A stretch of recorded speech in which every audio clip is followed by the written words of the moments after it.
I want to talk now. The president said that by 2:15 he makes campaign in Akwa Ibom. He come Akwa Ibom and make the campaign. Say he will make fuel to be 45 naira, and then the rest of it he will pay youth 5,000 naira, and then he will make the employment in Akwa Ibom and all the state. He does not do on that thing. He have told us, and then he wanted to come and campaign again. And then when he comes, he will receive us and take our vote and go and be a president. So let him go and do what he's told that we will do for Akwa Ibom and every state. So that's what we want our president to go and do. So they don't want you to go and receive us in Akwa Ibom state. So let him go and do the reality in government. You not talk about party, you talk about government, covenant. So that the government, you have to do what the covenant. And then he will make sure that he has touched people. He has touched life of Nigerian people. Doesn't touch Nigerian people life like that. I don't know. And one thing is this. And the senators. And if the senator he has buy jeeps of 30 million naira and other things. And then what he has done for the rest of the people and the rest of the village. So you have to make Nigerian be for important people and important place for people to live. So they don't do well. So let the president done, make the Nigeria to be peace, for people to live and be comfortable. Thank you. I heard of Mr. President coming to Akwa Ibom on Friday. I don't know if he's coming to commission a project, because if my memory doesn't fail me, this is the first time Mr. President is coming to Akwa Ibom since 2015, which is very bad. He came 2015 to solicit our vote. But at the end of the day, he promised us a lot of things which he didn't fulfill any. Coming to Akwa Ibom again to kickstart his campaign, I don't believe he has done well. In terms of his appointment, I commend him on that. But in terms of development, in terms of projects in Akwa Ibom, there's no federal government project in Akwa Ibom initiated and commissioned by Mr. President.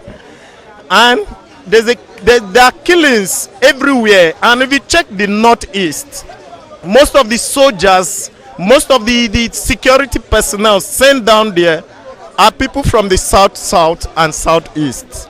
Like the last EFCC body constituted some weeks ago, I was surprised that Mr. President didn't even include a single person from the southeast and south. At the end of the day, he's coming to solicit for our vote. He hasn't done well. In terms of his performance, if I want to score him, I'll score him below average. He has done about 20% of what he promised. I don't know if he will win election, which I doubt. But I want to tell Mr. President that it's high time he go back to his hometown and rest. He has done a lot for Nigeria. That he should just go back and rest. Thank you. Thank you. Well, in the first place, I thank God for making us to see today. I thank God for Mr. President, for his life, for God has made it possible for Mr. President to see today. Well, my dear, I'm very, very glad and happy to see Mr. President coming to Akwa Ibom State. He has done so much. In terms of security, he has tried. In terms of economic, he has tried.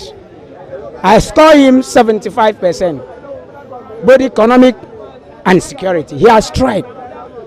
If it was not God, in the help of God, that God to give us a man or a president like this, I believe by now we don't know where we could have been in terms of security.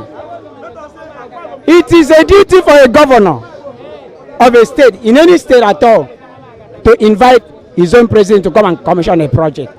It is not a duty of a president to go to a state and commission a project without the invite of the governor of the state. I believe if Akwa Ibom state governor has done well, it is their duty to invite the president. Oh, Mr. President, have done this, have done it. I need you to come and commission a project in my state. So the president has the right to go to any state and commission a project without the governor of the state to invite him.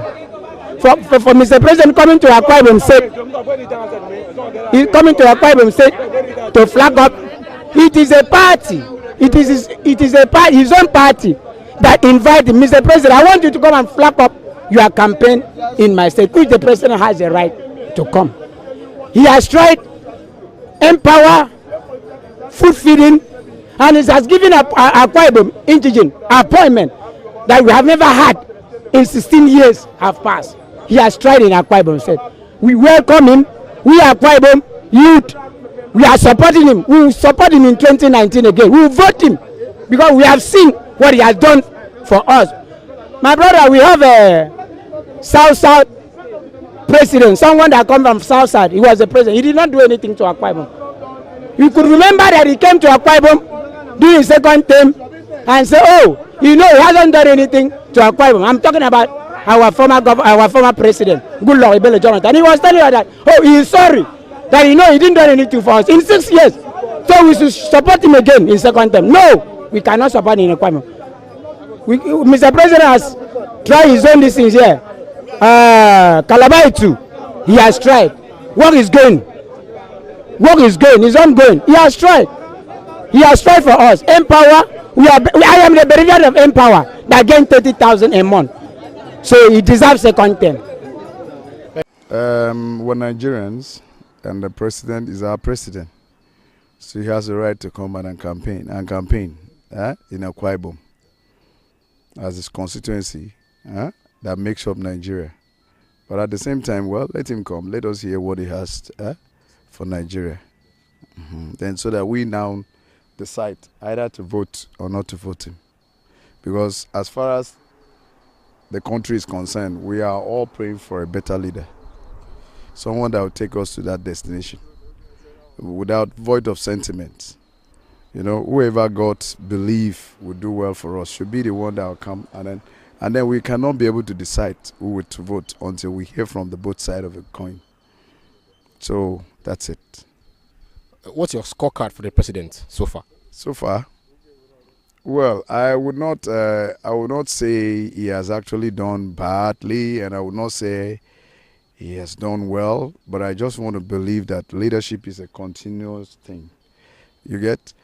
He talks about corruption, so I believe the corruption fight is okay, because at least that will help the economy in the future, whereby whatever money that is made for capital project should be used for capital project. Those for empowerment or education should be used for education. But I want to commend him not on one thing. I want to commend him on this empowerment social program, this empower skill. He has actually touched a lot of lives. I know of those that we train in different skills since we are into free skill training, advocating for 1 million jobs in the state.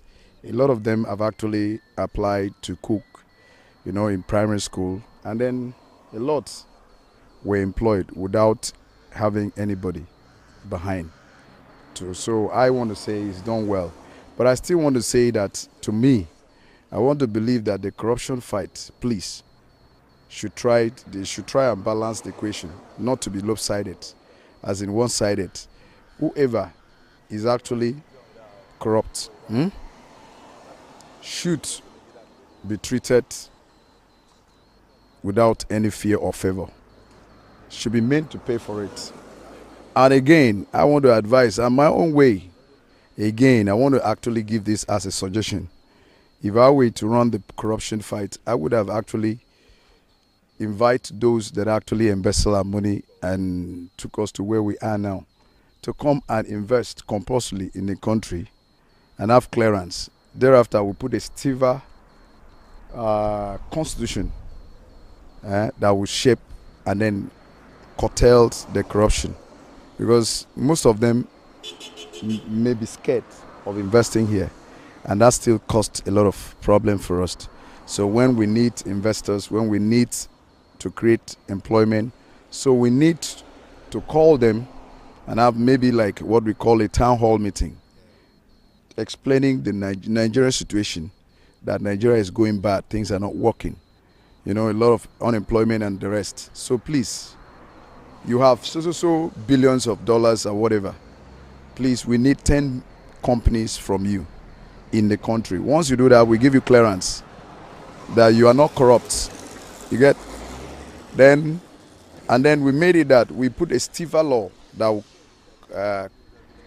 actually curtailed corruption by saying that if you steal, if you embezzle public fund, it could be a murder case. You understand? That would actually stave and shape up the organization. But then, in order not for us to scare them to take our money and run to other places to do businesses, let us have a town hall meeting where we tell them that where we've gone wrong. Look at it. Look at how it is now.